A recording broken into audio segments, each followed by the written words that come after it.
രാജ്യത്തിന്റെ പ്രതിപക്ഷ നേതാവിനെ ഈ രാജ്യം ഭരിക്കുന്ന ബി.ജെ.പി. ഭരണകൂടം ഇല്ലാതാക്കാൻ നോക്കുമ്പോൾ അവിടെ ഈ രാജ്യത്തിന്റെ പ്രധാനമന്ത്രി മോദിയെ സാധാരണക്കാരായ ജനത കനത്ത പ്രതിഷേധ സ്വരം ഉയർത്തുകയാണ്.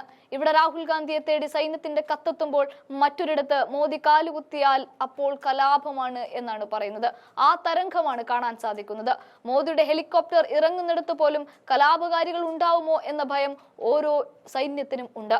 കഴിഞ്ഞ ദിവസം രാത്രി ഉണ്ടായ ഏറ്റുമുട്ടൽ മോദിക്ക് വേണ്ടി കെട്ടിത്തൂക്കിയ കൊടിതോരണങ്ങളൊക്കെ പിച്ചിച്ചീന്തി നിലത്ത് വീണ് കിടക്കുന്ന കാഴ്ചയാണ് കാണാനും സാധിക്കുന്നത്. എന്നാൽ അതേസമയം രാഹുൽ ഗാന്ധിയെ തേടി സൈന്യത്തിന്റെ അതിനിർണായകമായ ഒരു കത്ത് വന്നിരിക്കുകയാണ്. സുരക്ഷാ വീഴ്ച എന്ന പേരിലാണ് കത്ത്. ആരോപണത്തിൽ രാഹുൽ ഗാന്ധിക്കെതിരെ രൂക്ഷ വിമർശനമാണ് CRPF ഉന്നയിക്കുന്നത്. രാഹുൽ ഗാന്ധി സുരക്ഷാ ചട്ടങ്ങൾ ലംഘിച്ചെന്ന് ചൂണ്ടിക്കാട്ടിയാണ് CRPF DG കോൺഗ്രസ് അധ്യക്ഷൻ മല്ലികാർജുൻ ഖാർഗെയ്ക്കും കത്തെഴുതിയത്.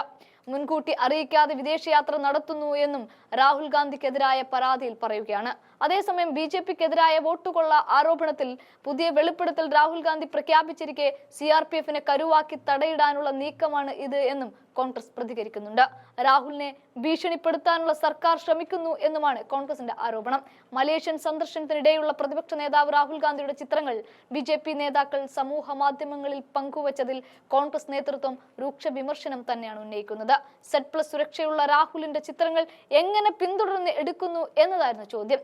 ഇതിന് പിന്നാലെയാണ് രാഹുൽ ഗാന്ധിക്കും കോൺഗ്രസ് അധ്യക്ഷൻ മല്ലികാർജുൻ ഖാർഗെയ്ക്കും CRPF DG കത്തയച്ചത്.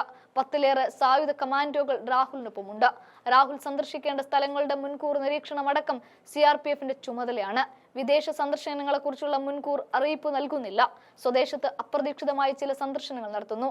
ബീഹാറിലെ വോട്ടവകാശ യാത്രയിലും മറ്റും രാഹുൽ അപ്രതീക്ഷിത സ്ഥലങ്ങളിൽ ഇറങ്ങിയതും ആൾക്കൂട്ടത്തിനിടയിലേക്ക് കടന്നതും കണക്കിലെടുത്താണ് മുന്നറിയിപ്പ് എന്നും CRPF പറയുന്നു. ഒരു രാജ്യത്തിന്റെ പ്രതിപക്ഷ നേതാവിന് സുരക്ഷ നൽകാൻ മടിക്കുന്ന സൈന്യമോ എന്ന ചോദ്യം രാജ്യത്തുള്ളവർ ഉന്നയിക്കുക തന്നെ ചെയ്യുന്നുണ്ട്.